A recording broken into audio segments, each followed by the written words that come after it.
do celebrities actually die anymore? Well, when we sit in front of them to participate in a live show, should they be actually alive? Well, I would hope so. Let's get into it.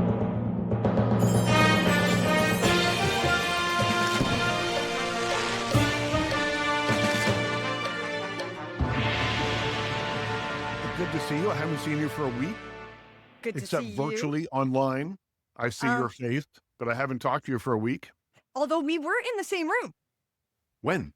We I saw you, as you do, at the very end, right before the movie came up for 28 years later, The Bone Temple. Yeah. I think I saw a tall person sneak in, and then I noticed that you had posted on Instagram. I won tickets from the Toronto Horror Film Festival, which is, since I won the tickets, I should say, the only free horror film festival in Toronto, I suppose. And so I went and I picked up my tickets and I really enjoyed myself. Oh, so did I. This is a movie that doesn't have any right to be as good as it is, considering it's the third movie, or is it the fourth?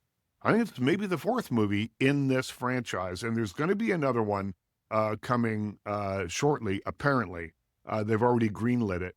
But this movie, by the time you get to 3 or 4 movies out from the core, it's usually diminishing returns. You have movies that are not quite as good as the one before it. This one, a rock and rolled, quite literally. There is a sequence here which I don't want to spoil it because I knew nothing about it going in, and I it know blew my mind. exactly what you're talking about. Once you see the movie, everyone will know what the sequence is because it is so over the top, so insanely cool. Made me want to throw devil horns at the screen. That's all I will say. I really liked the movie. I thought Ray Fiennes was incredible in it. Jack O'Connell was so good. We've seen him in Sinners and a bunch of other stuff. Here he's playing a character that is one of the great psychopaths on screen, maybe of all time. So interesting and so much fun. Yeah, it was so much fun. I'm so glad I got to see it with a crowd like that too. Yeah. And Well, they those, applauded. They applauded during this, after the scene, which I will not tell you about. People applauded, which you don't see very often in the movies. no, it was, oh God, it was so fantastic. And here's my thing.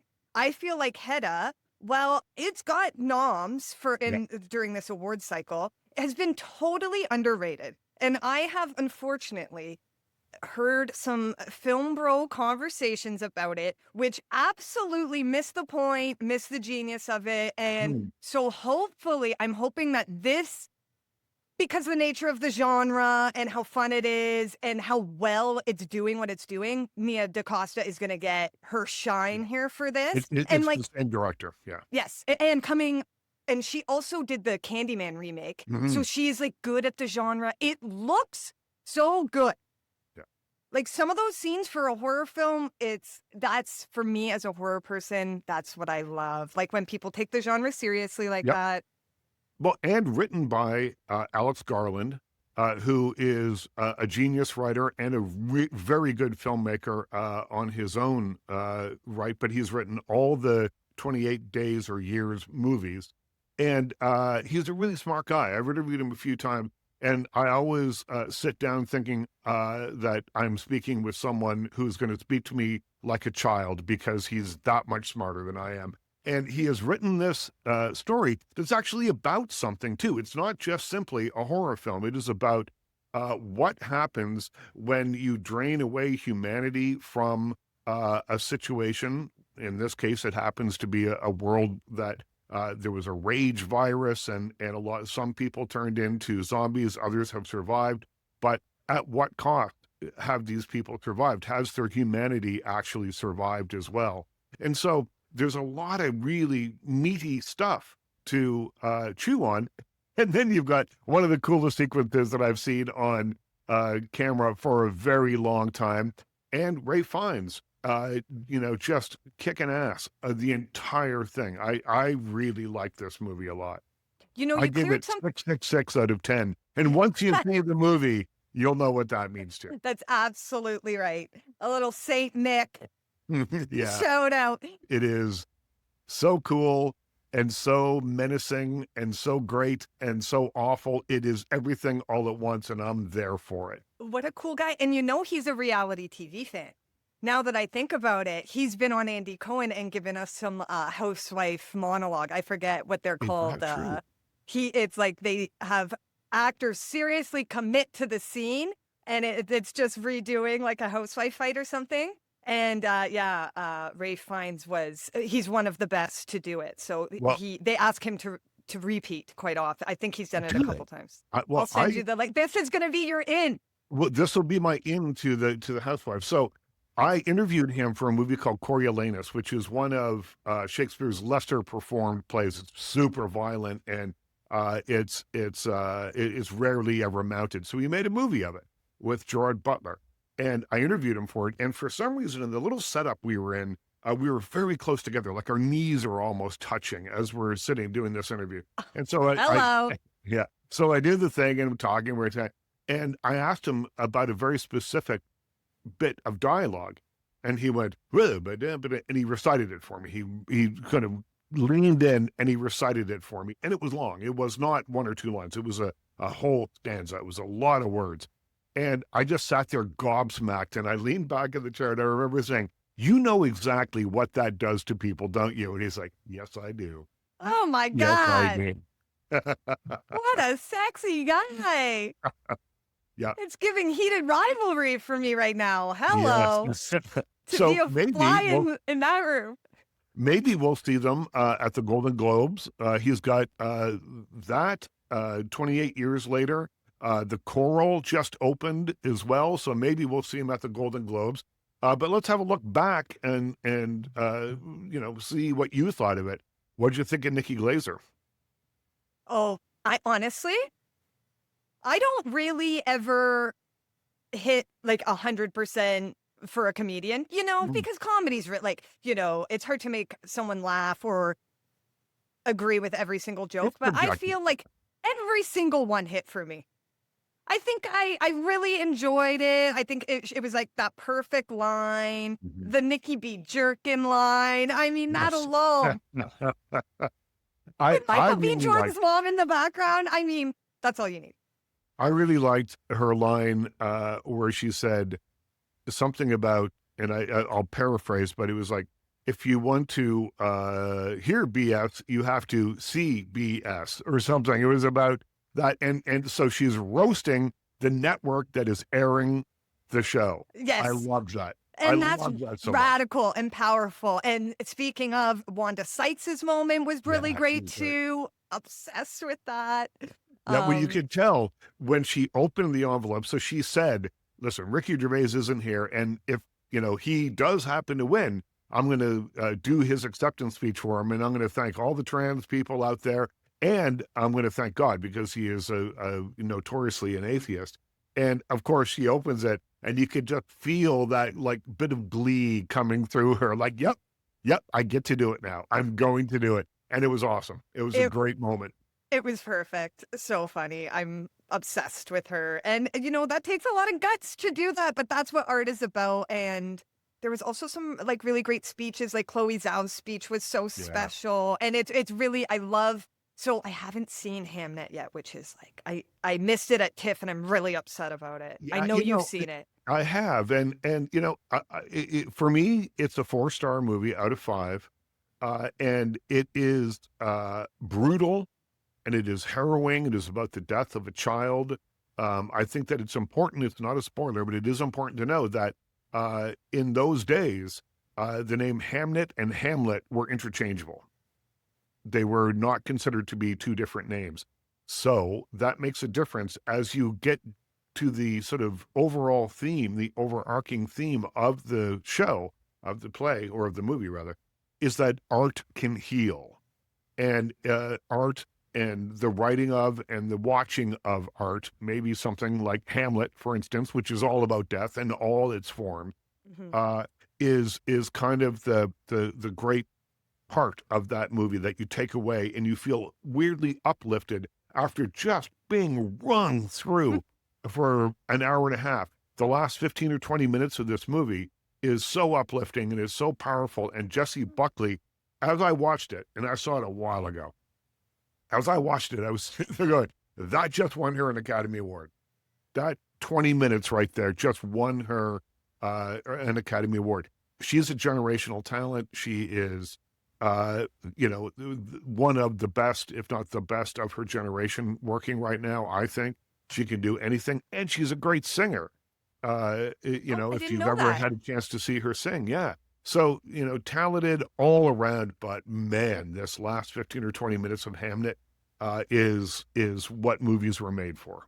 Oh, thank gosh. Thank God you told me about the uplifting ending, because I'm making a commitment to just watch them all like I try every year. And I think the last couple years I've been pretty good at getting at least the best pictures Yeah. and like the main actors and most of the supporting. And but I'm so bad. If I know a movie's gonna be like really sad, it takes a lot for me to watch it. This one is rough. I'm not going to it's not a movie that you say to people, oh man, I enjoyed that.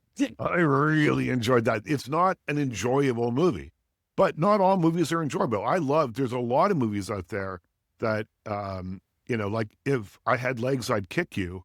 You would need literally to drag me to see that again. Agreed. As I it's was like never as uncomfortable for a stretch of time like ever I- in my life. I was it's like, an oh my hour and a God. half long or however long the movie is, Panic Attack, essentially. But I loved it. And But Richard, I we don't don't need have to see it kids. again. I know, it's true. It's true. I'm not shit. I was looking around like, you sorry ass people. I was looking like, oh man, get me out of here.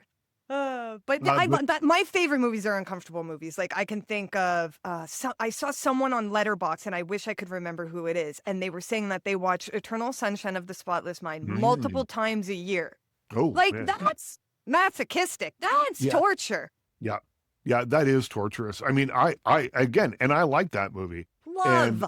And yeah, I like that movie. And, it's not one, though, that I revisit often. I think partially because of the kind of job that I have where I see pretty much everything. If I'm going back to rewatch things, it means that A, I'm not working, and B, I'm going to try and kick back a little bit, and C, maybe I don't want to fill my head with horrific images or, ideas that are just going to make me upset for the rest of the day. So I get enough of that, in my regular work life. I don't need it on my off hours as well. I'm trying to guess like your comfort watch right now. Well, it's funny because I will frequently revisit 70s cinema if I just want to sort of like kick back and enjoy. I'll watch Dog Day Afternoon, or I'll watch something like that because I love sort of that era of film and I love the way it looks and the grittiness of it. There's a movie called Dead Man's Wire that's coming out this week that is sort of kind of, something along those lines. It's really good. But I'll watch that. Or, and I know you've been trying to get me on the reality television train for a while. I watch cooking shows because I don't have to think about them. I don't have to really invest myself in them particularly. And, they're making something. Look, that looks beautiful. Maybe I can learn how to make that too. And so that's what I watch when I'm really just trying to decompress. Or Law and Order. I will watch Law and Order anytime. The original series, I've watched them all, my wife and I bet you 30 times each. That's fantastic. And I will watch it anytime. What's that format called?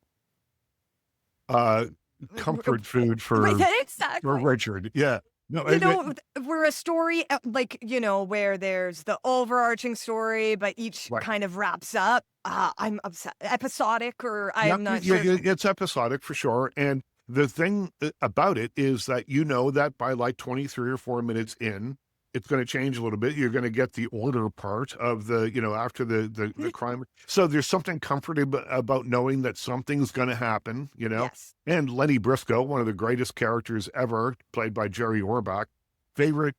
He's always got like a little kicker. So they always open the show with the scene. So you see the crime or some version of it, and then the police arrive. And this line didn't happen there, but it is typical of the kind of thing that Lenny says. So there's a guy, they have to arrest him. He's in his office. He's a stockbroker or something. And he's on the phone. And of course, the cops come in and he says what everyone says, "Hey, what are you doing in here?" And Lenny takes the phone from him and he says, "I'm on the phone." Lenny takes the phone from him and says, "He'll call you back in 5 to 25, and then hangs up for him. Fantastic. Amazing. Watch it anytime. Mic drop. Yeah. Have you seen the Toronto one? I have, and I really like it. It's a different, like, sort of, that's the criminal intent format, which is a little different. But I like it, and I've actually, talked to the creators of the show, and I've interviewed the actors and stuff. But when I was talking to the creator of the show, I said, I want to be a dead body. I don't care. I don't need lines. I just want to be a dead body. And she said she'd try and facilitate that for me. So we'll see. It hasn't happened yet, but we'll see. But I have mentioned this to a number of actors who have died frequently on camera. And they say, be careful what you wish for, because when you die on camera, you're going to be laying there for a while. And if you're laying in a pool of blood, for instance, the stuff, and I know just from shooting some stuff where I was a werewolf and I had to get splattered in blood. It's sticky and it's crappy. And if you're outside, flies start to hover around you. But they always say, the advice I've always gotten is, if you have to die on screen, die in a comfortable position, because you're going to be laying there for like 5 hours.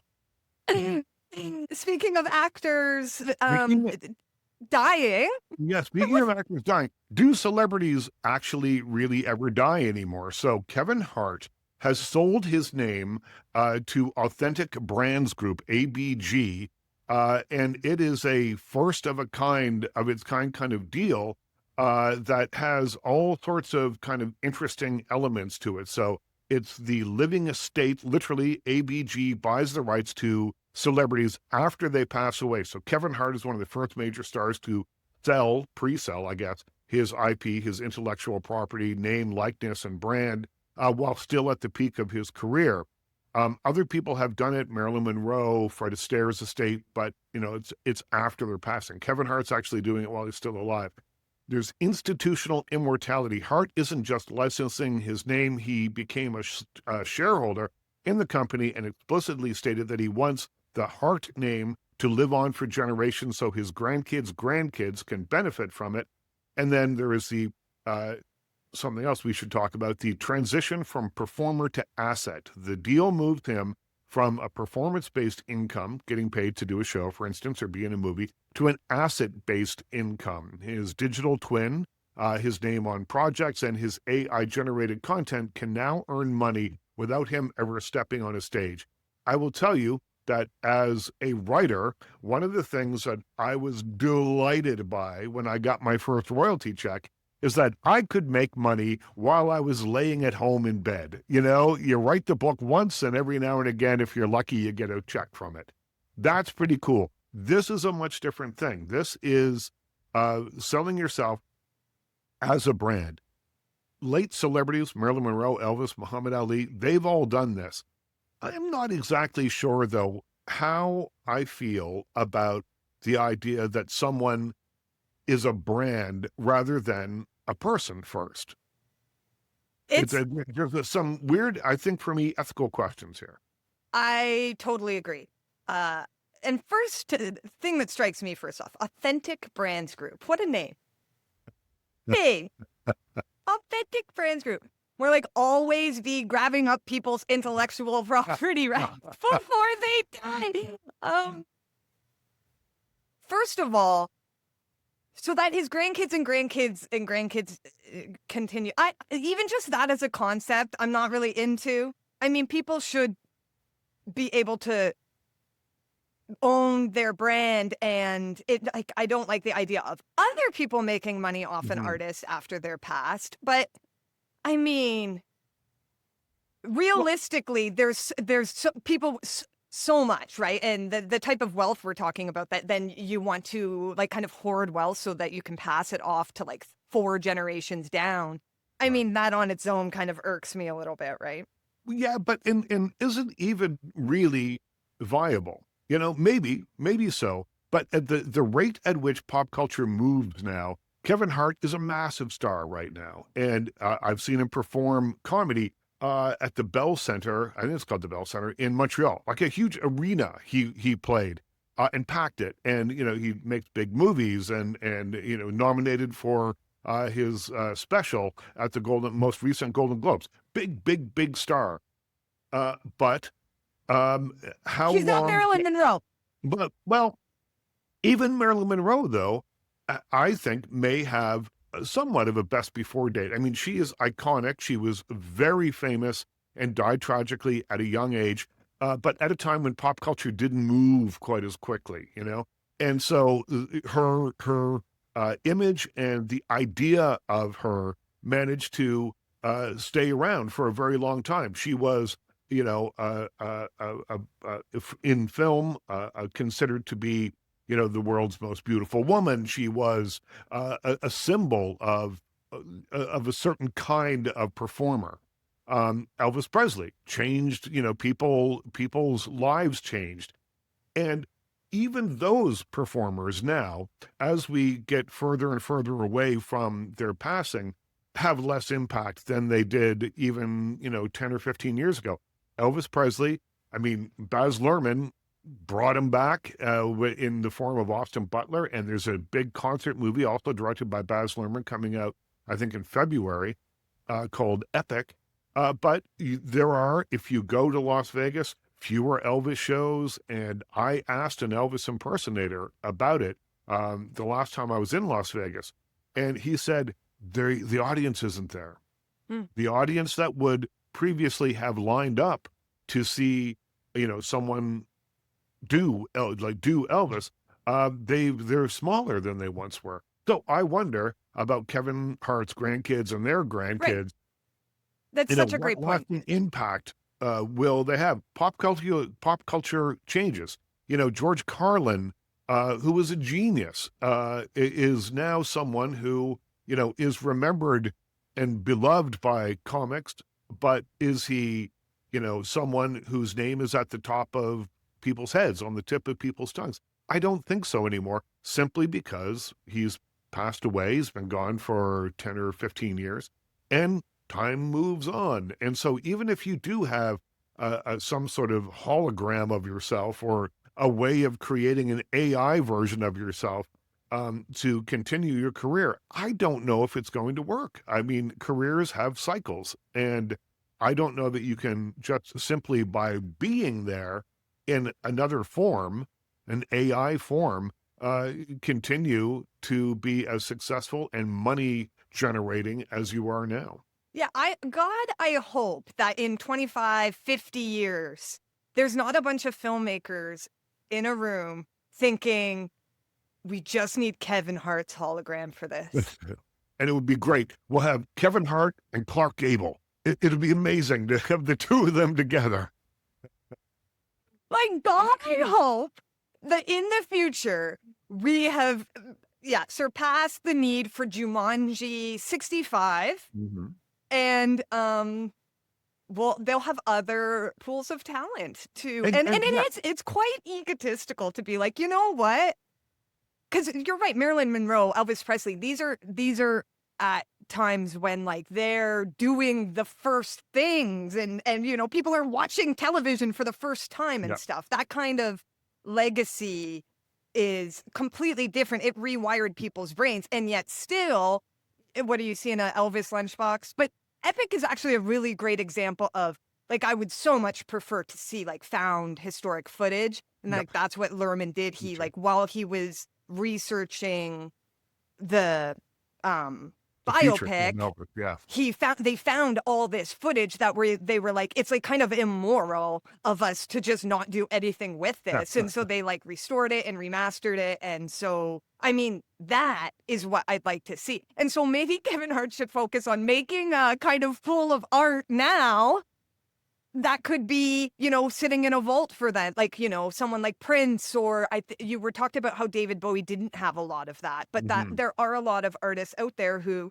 you know, when you perform enough art, you should kind of have drafts, you should have working docs, and then maybe your estate can live off that instead of, like creating five stuff that you voice. had nothing to do with. Now, there's a couple of, things branching off from that conversation, though.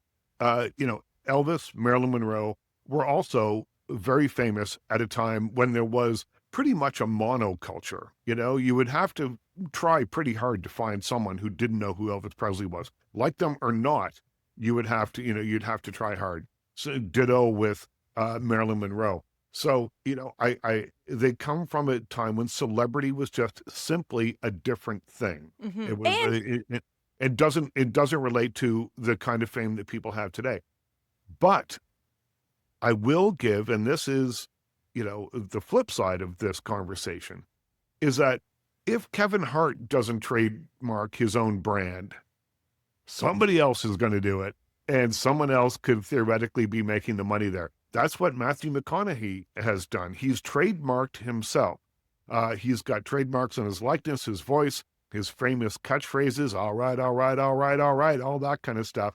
And he is using that to squash AI fakes, so no one can create him without his expressed permission. Now, I don't think that he's saying, listen, we're in 30 years from now, I'm going to be still making, or an AI version of me is going to be making movies, which is what Kevin Hart seems to be leaning towards, creating a brand rather than, creating art.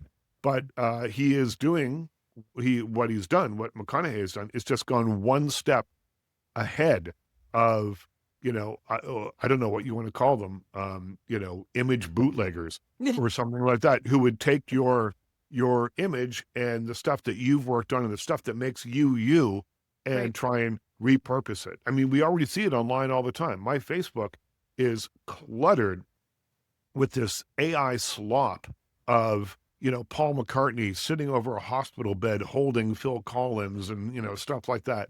And it's hyper annoying. And That is the most graven image. I know, right? I want to wash my brain. Yeah, I mean, that's the thing. Okay, so I also think of like Scarlett Johansson when, these kind of chat bots is really what they are, like I am remiss to even call them artificial intelligence because that's not what they are. No real intelligence there. But they were like, oh, they asked Scarlett Johansson, like, can we use your voice? Especially because she had voiced the Her.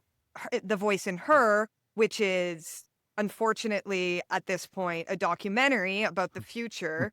And AI companionship and that sort of thing, if you haven't seen it. Yes. And she said no.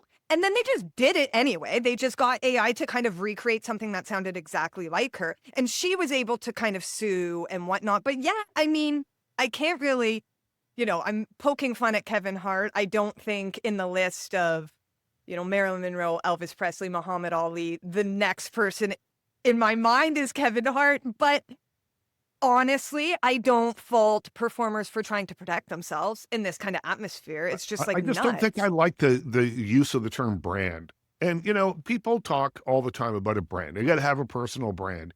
And, for me, if you go to my website, the avatar at the top of the page is like my hair and glasses, and so maybe there's a tie there. I can't even remember, but that is sort of the brand, the slick back hair and the big clunky glasses.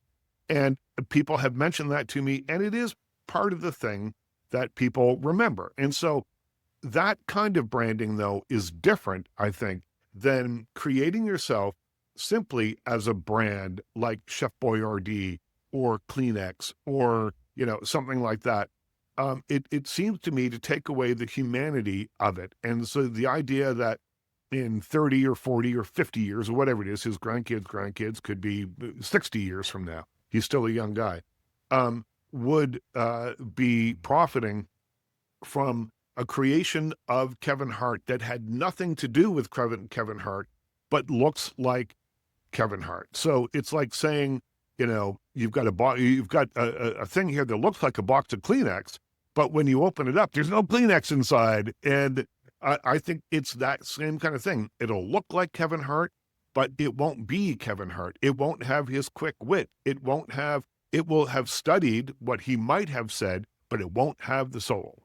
He will maybe be over 5 feet tall. Listen, if that's what he wants, if I was to make an avatar of myself, there's some changes I'd make. Absolutely. Well, and it's just interesting too, because I'm thinking of other examples, right? Like Elvis Presley does seem more of a brand for whatever reason. Maybe I think because we've become there's that. Graceland, right, exactly. Or Whitney Houston. Yeah, I I mean, guess it's on similar lines. But I do think of the people, like, just to play devil's advocate when you're saying there, because that's my initial gut reaction as well. But then I'm like, I guess there are other people more than Kevin Hart who will at that point have committed 20 years, like how much of Kevin Hart is Kevin Hart? And if he's saying like he is a brand and not a person, which is just funny. well, Maybe he's giving credit to a machine that helps him with that quick wit. maybe so. I mean, I think that Elvis has become a brand because he's been gone for almost 50 years. And, the people that run his estate know that in the initial outpouring, he was only 42 when he died, in the initial outpouring of love, I guess, and admiration and everything else, fandom, surrounding his death, that there was money to be made, and they did it. And it hasn't always been tasteful, but, when Elvis was alive, he was a creator of music, and he was a great singer, and he was a great performer. We're not seeing that stuff regenerated. They remix the songs every now and again. A little Less Conversation came out 10 or 15 years ago now, probably, as a dance song. Yeah. But it was a bop. But we're not seeing a new Elvis record, completely new. You've never heard any of it before. They're not creating anything. They're selling lunchboxes and cologne and, pencils and Graceland, those pens that you tilt and they're filled with liquid and a car drives into the garage at Graceland. That's what they're selling, and that is a little different. That is brandy. Absolutely. That is part of being a brand. But the stuff beyond that is the stuff that I think of when I think of this Kevin Hart thing, is selling, the actual voice and the whole thing in creating something quote unquote new. Right. And it just becomes diluted and diluted and diluted. Like, how many movies are we talking here? 100 movies. Now we're TikToks. Now it's just, and it's easier to do that because this is not a real person with real stakes. Like the thing about, there's this quote going around because of kind of these chatbots about, in the handbook for the first computer, it said something like, a machine cannot be held responsible or accountable. Right. So a machine should never make a decision. Right. Right? If you can't hold someone accountable. So now it does kind of muddy the waters. And also I think of this idea of like Elvis, what I keep thinking of in this conversation was a little bit of an appropriator of Black culture, Black music, smaller musicians who, because of the time and situation, didn't have the same machine to help create this brand. So in that same way, like Kevin Hart is a brand, is a machine, and it's going to be so easy for producers to just now pick this hologram, this ghost person, whatever we're going to be calling these celebrities, post-death, instead of like an up-and-coming actor, which is important and, in my opinion, much more important than the kind of protecting a brand after somebody's gone. But would you go see it, though? Here's the thing, like, there's the ABBA show, which is very successful, and it's called ABBA Voyage. They have a custom-built a show or custom-built theater in London. And they've got avatars, not avatars, but avatars. And you see these holograms sing on stage. And it's busy. It sells out. It's been running for a long time. And there's that. and people go, oh, look, they could do it. So, I mean, I know Kiss was thinking about doing it, and there's been a number of other people that have been thinking about doing it. I think that ABBA just got there first, and they got there first, and it's unique and it's kind of interesting. But if there were 25 of those shows playing, Kevin Hart, knock wood, let's say 60 years from now, there's 25 or 200 of those shows playing. One is Kevin Hart doing stand-up. The novelty is gone. Doesn't matter anymore unless we live in a world completely controlled by robots, which we may well be by that time. I don't think that people will think that it's cool or that it's got any real level of interest, simply because it's not human. And it's been done now. Yes, that's a great There's point. AI music out there that people are listening to and saying, "Oh, you know what? It sounds so good. It entertains my ear." Well, for sure, there's a couple of them, but I find on those songs that I've heard that are written and performed by AI, that the lyrics don't make any sense. You don't really notice it when you're listening to it for the first time, but after a while, you think, "Oh, the rhyme scheme is really simple here." And the lyrics don't really make any sense at all. So That is a nightmare. Oh my gosh. But Abbott is a really good example to bring up, because it's like, I'm very I would never. And then you bring up Abbott. well, I mean, I might go see the ABBA show, but my point is, It fits with it, that. It's is camp that it's already. unique, Exactly. and that it's unique. Like, it's not everywhere. Like, I would go see that simply because I've never seen anything like it. If there was nothing but that out there, then I'm starting to think, well, you know what? That's not terribly interesting. I'll go see a band at my local bar play ABBA songs because at least it's a human. Yes. Have you ever been to like a cover concert? Oh, absolutely. I mean, I've been to shows in bars with cover bands. Absolutely. Yeah, yeah, yeah. And I mean, that can be a lot of fun.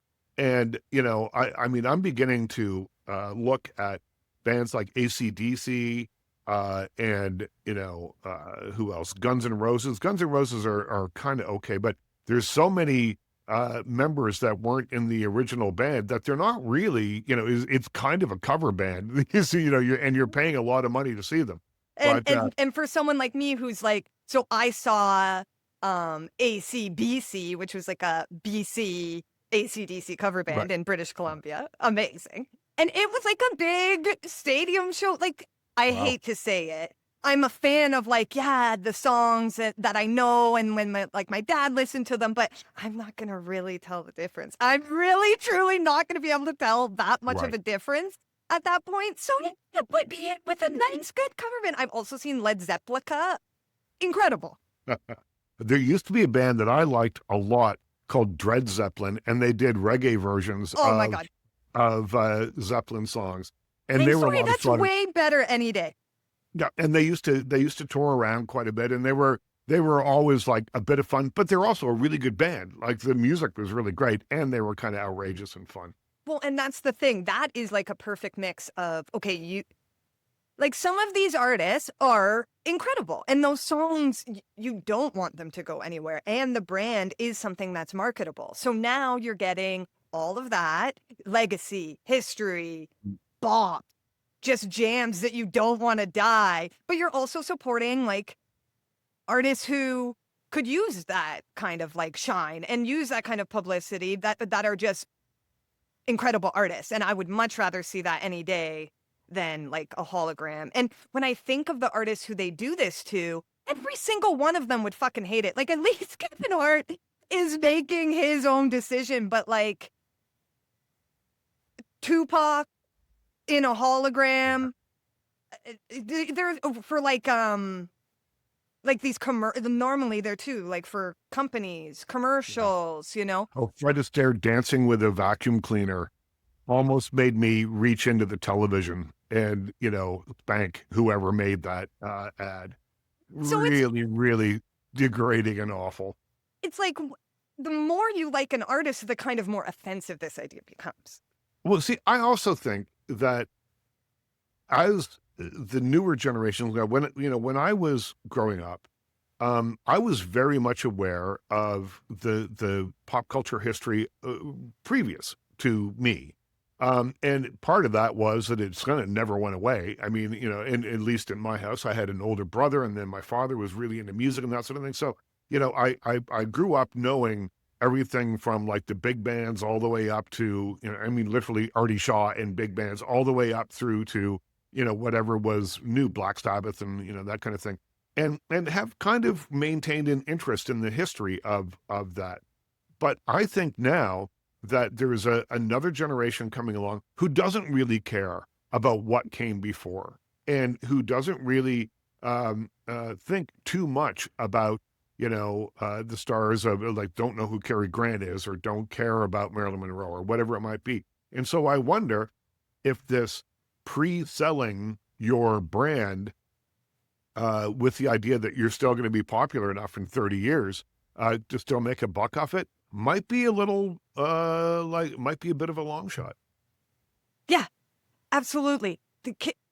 There's too much cultural zeitgeist for them to know now, right? So they're just like liking what they're liking. And also too, I think they're coming hip to these ideas of like they know the stories of Judy Garland now. They know like Elvis, it was not that great of a life for him.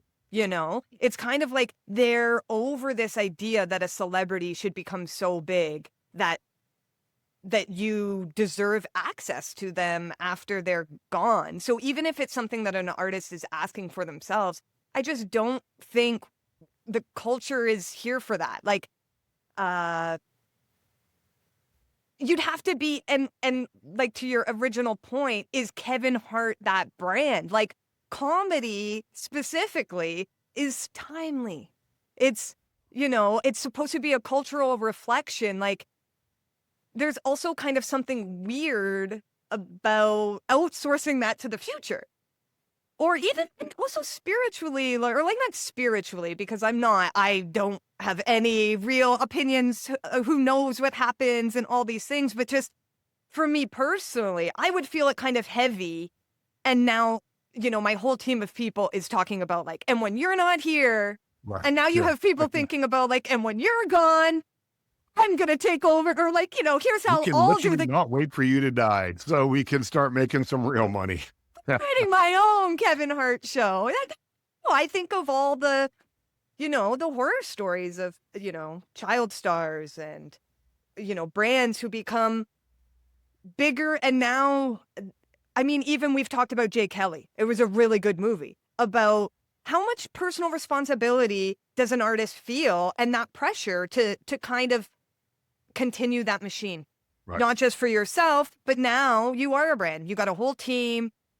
Your identity is tied into this. Some of it gives me a little Freud. I'm like, what's going on here, really?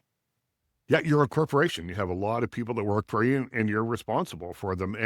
And you are responsible, if you're Kevin Hart, to be funny and to make movies and to make people laugh, because that's what brings the money in and pays the mortgages of your entire staff.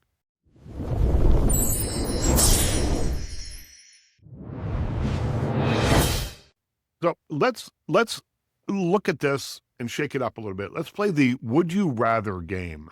And this sort of relates to what we've been talking about, but I'm going to start by asking a question. This is called the resurrection versus the rookie. So here's a scenario.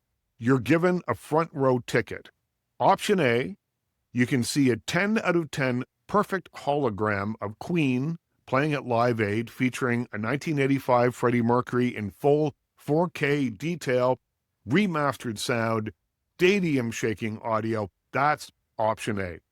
Option B, see a 6 out of 10 local tribute band in a sweaty club. The singer misses a few high notes and the guitar player breaks a string, but they are playing live instruments 3 feet in front of you. So, which one would you go for? And does the energy require a pulse, or is the ideal version of an icon better than a mediocre version of a human?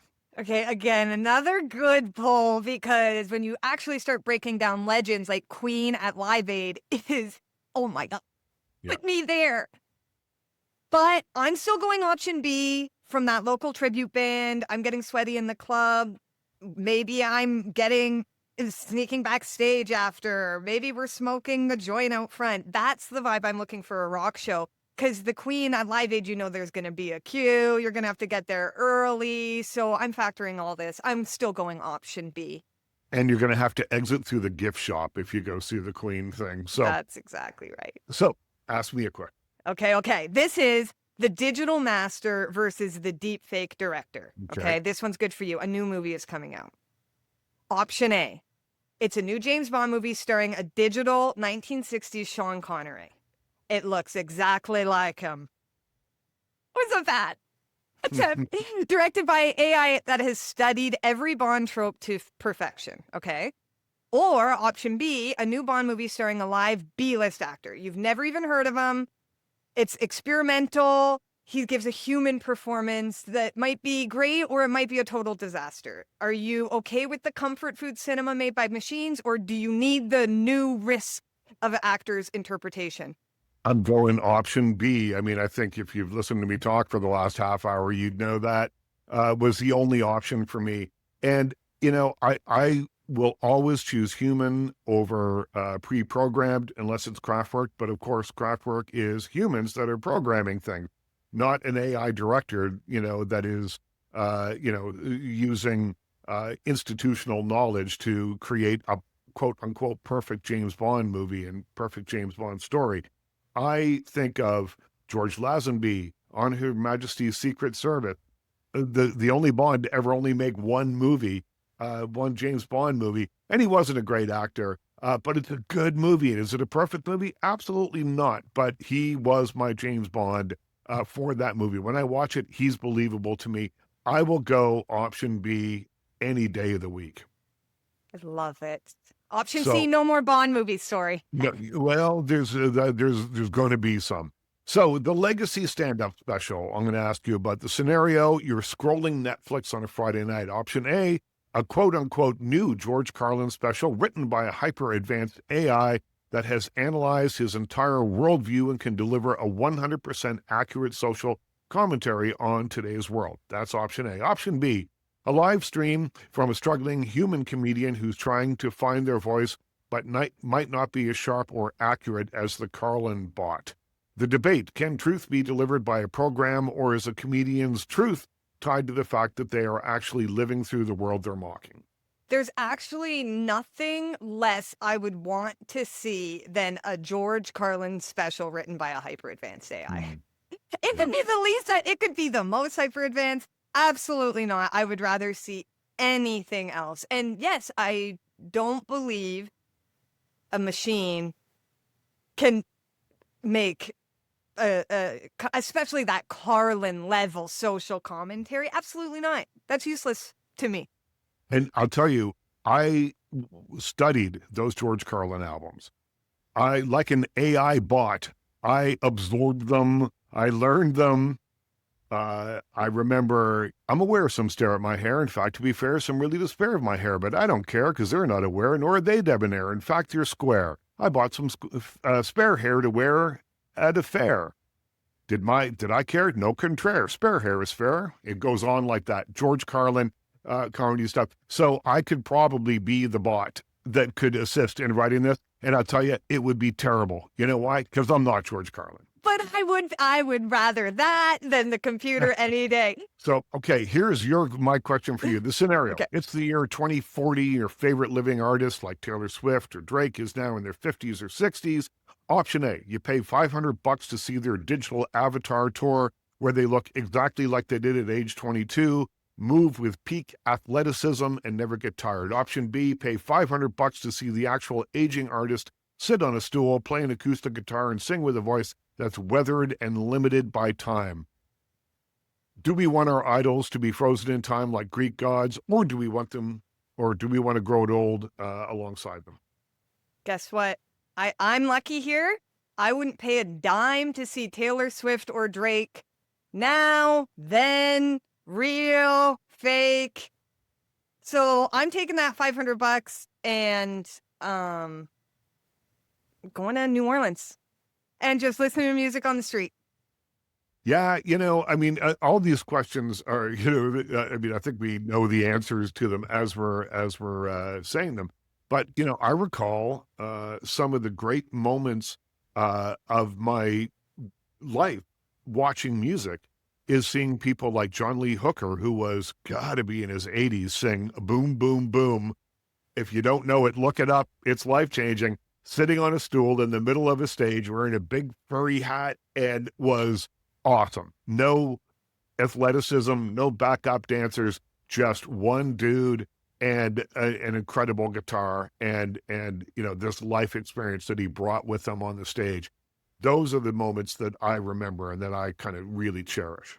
And I hope that aging artists know this. We don't Mm. need, like, we brought this up when we talked about the Dion documentary. I hope they know we don't need them doing all this crazy stuff. Like Yeah. sitting on a stool, just doing what you can do. It's like, it's a different form of the like beauty, and it can be even more impactful in different ways. So like I'm always going to pick that. We do have one more and we might as Yeah. well do it for fun, even Sure. though we know where we're I think we going know with where we're these going here. answers. But it's interesting to think of the different actual real life scenarios of this. Okay, so this one is you're listening to a brand new world changing summer anthem. The song was written by AI that analyzed every number one hit in history, which is actually kind of a cool concept to like be able to do. But it's performed by a digital voice that sounds exactly like the legend Whitney Houston. Rest in peace. Or the song was written by a human songwriter in their bedroom. It's like 6 out of 10 quality, not a masterpiece, but it's their real take on the summer. Listen, we know how I'm going to answer this. I will listen to the demos that Elvis Costello recorded in his bedroom for My Aim Is True over any AI slop that comes in. And they're rough and they're ready, but they've got passion to them. They are great songs. Do they sound great? I mean, like, is the audio quality great? No, it's not. But you know what? It sounds like what it needed to sound like in the moment. And it sounds powerful and it sounds passionate, and you can hear it in every word that he spits out of his mouth.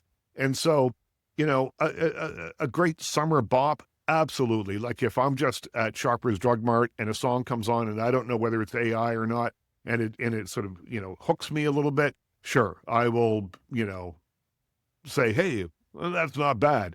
But if you want me to look back at the stuff that I would actually listen to, give me those Elvis Costello demos anytime. That's right. And what really is a 6 out of 10 versus a 10 out of 10? Because, It's it's subjective, right? Yeah. and I just want to feel something. So that's what's going to give me a 10. Well, and if it analyzes every number one hit in history, uh, starting back, when they first started doing charts in the 1930s, you're going to get a weird mix of musical styles, and does it sound like Lou Bega's Mambo Number 5 and Sweet Child of Mine? Which one are they going to lead towards? I mean, we're never going to get another summer of 69, so why even try? We are not. Exactly. Richard, you're the best. Well, listen, the highlight of my week is we're doing it right now. So thanks so much. Thanks so much. Thanks for watching. Be sure to like and subscribe, and be sure to join us next week.